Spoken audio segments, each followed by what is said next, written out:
inzira yanje ya mbere yabaye muri Miss Burundi niho haciye haza ayandi mayira menshi cyane Imana ironyugurira mayira yo kubikora so pour vous dire ubwa mbere nimumve yuko mushoboye bwa kabiri ntimutinye kujya nko ikintu kibasaba amahigano. Hey, hello abakunzi ba K90 TV kuri mikroni Aimée Sandrine Uwimana.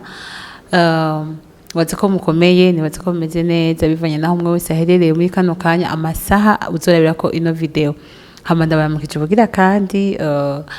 uno munsi rero nabazaniye umutumire special umutumire mutari bumenyereye kuri mikro zacu kameme ntiyari kwigera nahaza no mushitsi mu bisanzwe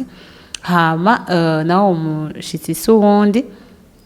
tubaze kumenyera twumva hariho Miss Burundi, Miss Popularity, Première Dauphine, Deuxième Dauphine.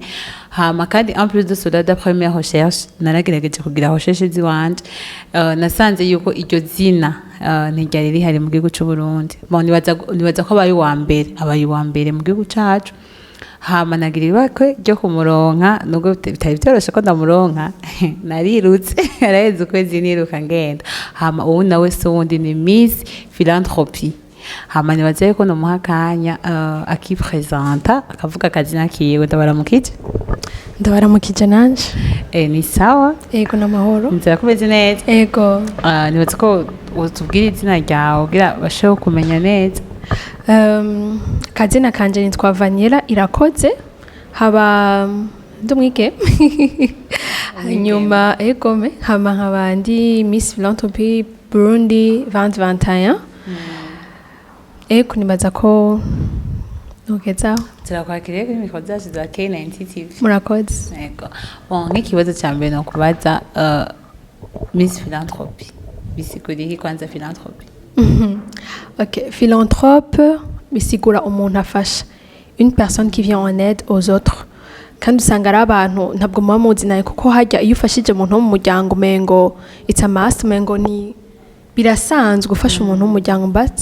ni hahandi ufasha umuntu ntacyo muhuriye nta kintu nakimwe muhuriye ko ntawo muhuriye ego nivyo. Donc Miss Philanthropie ni mu Miss afasha bamwe baca batangura kuvuga ngo ni Miss Charité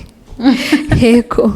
kora yuko afasha yego. Okay nawe muri uko gufasha kwawe biba bivuye kuri wewe ntibizana nta aide nimwe uba ufise biba bivuye kuri niwe wiyumvira ati nganje gufasha hana. Ok avant novuga iyi titre cyangwa iyi competition nani sondavise ibikorwa bindi nakora ku bwanje atabwo ndi kumwe n'abandi cyangwa atabwo mboneka nko gufasha abana umwana ukamufungurira yiga kuko abana mu Burundi nk'itegeko ryaje yuko abana bose bategerezwa kwiga ugasanga umwana nubwo agenda ku ishure mu nda haragaragara donc tu vas pas dire ko umwana ngo reste ngo mu ishure tangura kwisinzira ko amashoboye kwihobera avuga ati no cendagiye mwibarabara donc nanefise nk'umwana Nepola hama n'abandi na kwikirana ku by'ishure hageze kuriha utuntu duto kujya babwira barihe nk'amahera ya clôture amahera y'ishure amakayeho ndarabasura ego nuko hama rero Miss Philanthropie ica iraza yaje gute mu bindi bihugu yahoraho muganaho nyene atari hose kuko muri organisation ya Miss Philanthropie Africa Initiative iyi ni edition ya gatatu. So rero mu Burundi ni ubwa mbere ibayeho hamuko byageze gerageje kwara menshi nico kibazo bambaza ati none hamaza amazina amashashi ryo naryo niri nakoze interview hanyuma ndashobora kuba retenu ndazi ko ntari umwe mu Burundi ego ndabizi hariho ubundi mwari muri Kongo donc interview kora online donc numenya abandi babashije kubika message mugandazi barambwiye ati yabe une autre ndaba retenu donc naha hanyuma ucuvuga ishingano icyo wishinze gukora hamuka gikora jewe rero naciye mvuga nti reka fashe abana bari mu mabohero subiriye inyuma gato muri Miss Burundi nagiye muri Miss Burundi 2017 muri Miss Burundi niyo nshingano nari mfise yo gufasha abana bari mu mabohero bari mu mabohero kuvuga pana ba mineur twumvuga les nourrissons de 0 à 4 ans 4 non kenshi usanga 0 à 3 hama rero n'ubu niho ndose platform yo kuyikorerako ego n'ubundi ko ndafasha. Okay. None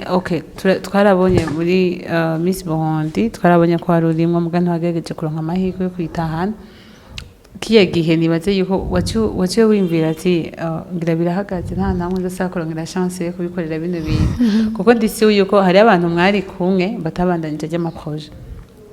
donc wamenga biraheze simbaye Miss biraheze muga umva wacironka na chance yo guca uyitoza none vyagiye gute kugira wimvira ati reka ndongike video yanje kuri mail nibaze ko mwahirungitse ku mail vyagenze gute wavyumvisemo gute wabironse gute kwanza wagize amarecherche vyagenze wasanze wamuguyeho gute uwo Miss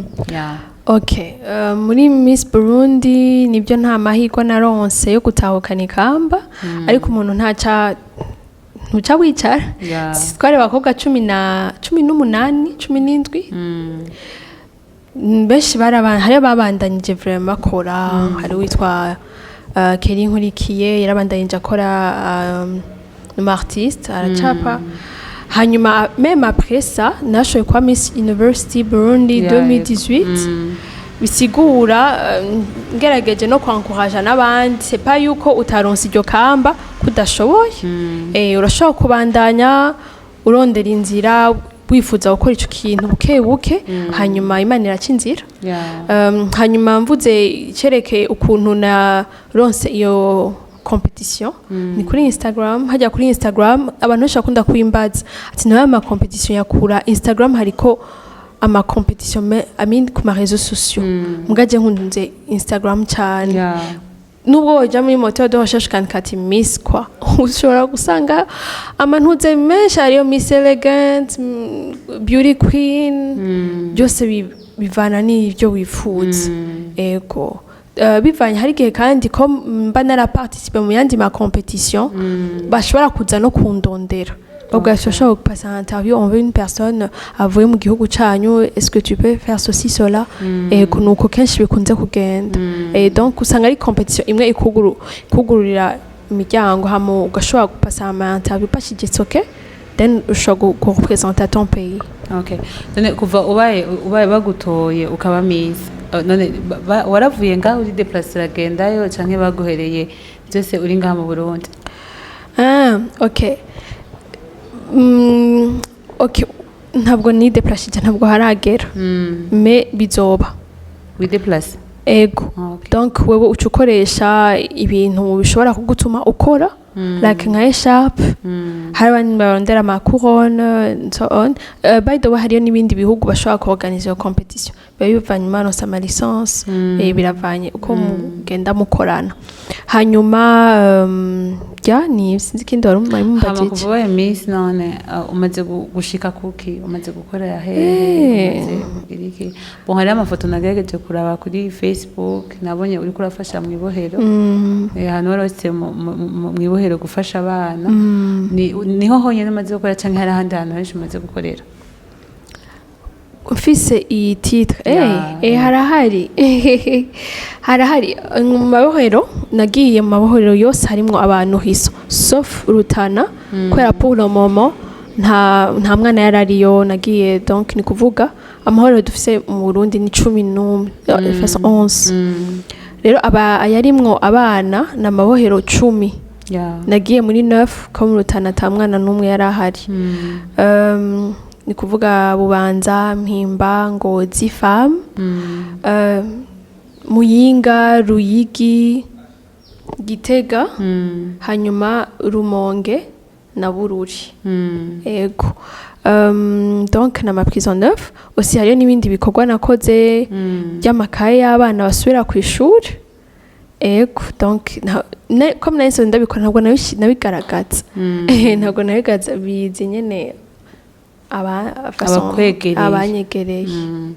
okay none nigiki wobwira abandi bakobwa bafise babibonye nibaza ko babonye ko barabonye ko uri edition ya mbere mu Burundi Ego. nibaza ko hazaho ainsi de suite Ego, iki ndavyizeye. wobabwira donc kugira bashobore kumva ko ico kintu kirafise uburemere kirakenewe kandi no mu Burundi je nohimiriza kwanza umukobwa uwo ari we wese ahari kumva yuko muri we Imana yamuremanye ikintu donc ntiyamuremye pour être juste une femme ou bien je dirais gute umugore w'umuntu si je peux dire naco ni ikintu ciza kandi ni ikintu kitoroshe kuba umugore ntabwo ndiko ndakinegligea cyangwa ndiko ndakigira oya ariko ndabahimiriza premièrement kwiga ushoboye kubironka ko ari benshi biga batabishoboye apart kwiga ndabahimiriza kudekuvura ico kintu Imana yashyize muri bo kandi nimba Imana yagishyize muri wewe sûrement hariho way yuko kigaragara kija ku mugaragaro nico nyene ufise ku mutima nico maybe wiyumvira ukumva ntigishoboka par exemple jewe narumva ashaka gufasha mugana ninde visemwo numva umengo Imana ni birebire ibi bintu nifuza mugabo umenye yuko dufise Imana ishoboye irengeye vure mu bwenge bwacu inzira yanje ya mbere yabaye muri Miss Burundi niho haciye haza ayandi mayira menshi cyane Imana ironyugurira mayira yo kubikora so pour vous dire ubwa mbere nimumve yuko mushoboye bwa kabiri ntimutinye kuja nko ikintu kibasaba amahigano nimugende ikindi nubwo mutoronka iyo kamba mukumva yuko ico kintu mugishoboye bandanya byose bizogenda neza byose n'amahoro hama ikindi naco novuga nti Uburundi ubunye niho hatanguye novuga kuboneka abakobwa biraryoshe cyane ingene abakobwa bako barahaguruka urabona umukobwa akora makeup kandi arabironkamwo amahera ni talent yiwe ayo mahera afise kuyafashisha ibindi bintu abandi bantu iki kubeshaho umuryango wose apana yuko uca ugenda muhira ugaca uvuga ati kuba umugore wo mu nzu mugabo yumvise yuko ico kintu aragishoboye reka ndagikore aussi mpamagarira n'abagabo kumva yuko umugore wiwe arafise iki kintu muri we reka agisutene amureka gikore amube hafi nima mubwiye ati nk'umuntu asuka kajya gusuka birimwo amahera cyane ndayigiye unashaka kuba bizi hariho abantu bashaka kuneglisha ako kazi alors que karabeshejeho umuntu urumva kandi aganya amahera gusumba uyundi ashaka kuba muri bureau nko ku munsi voilà nko munsi akaronka nk'abantu babiri est-ce que uronse abantu bakaronka 40,000 ibaze uronse batanu uronka benshi ukanarungikira n'umuntu effectivement uronse kwisomero ukaronka ku munsi abantu babiri nko amavacances agatangura n'abanyeshuri bakeneye kubegwa bagahindura look iyumvire basi uronka nka 150,000 fois 4 donc les 4 semaines iyumvire donc biragoye donc courage ku mukobwa ari we wese courage kushaka kuja mu higanwa ari Miss Philanthropy courage cyane ntimuyijemo kugira muronke ngo amakamba cyane ego ni byiza cyane gose karibu mugende n'umutima ko mugiye mufise umutima ni ibintu bikoreka ugiye ufise ayandi ma objectif biragoye cyane kandi mwumve yuko igikorwa ni cy'Imana ko ahanje sinari gushobora kuja mu maprison 9 amaprison 9 aragoye cyane mugari ikintu cyambere nifuza mu buzima igihe nakora competition muri Miss Burundi ni kuvuga muri 2017 mugabo Imana igiye kunyugurira façon amarembo muri 2021 haize imyaka inga 4 ni kuvuga yuko ntute iyo vision yawe yigumane ntacu hama kandi wizere ego nico dufatiye umuhira muri famille nta ntambamye yigeze haba uragiye muri ibi urananiwe uragiye mu bindi uraronsa amahirwe vani n'ubu uratuzaniye n'ikindi kigiye tuzi nta ntambamye yigeze hamuhira oya muhira n'abantu bantahura mpereye kuri mama wanje turi abantu nka copine ko nobivuga aransutena cyane nk'ubu yumva umengo niwe ariko arabikora ibi byose abayumva nyene kuma mbaza amakuru angiye muri prison twarigiye twajanye Bubanza akambaza vyagenze gute bimeze gute nkaho tutajanye nyene arahari ku bwanje naho tuvukana barahari ku bwanje mboneye n'umwanya wo kubashimira cyane yego Marakoze Marakoze cyane yego wow mushimire cyane Vaniela murakoze cyane namwe tugushimire rwose Yego. cyumva ubwira abakunzi ba TV yacu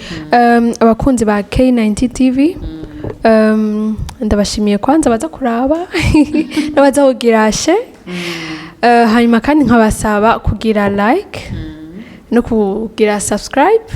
yego hama ikindi naco ndashimiye abantu bariko barantera intege nabuze umuryango wanje nabuze abagenzi banje nshaka kubabwira ko ndabakunda hama ikindi naco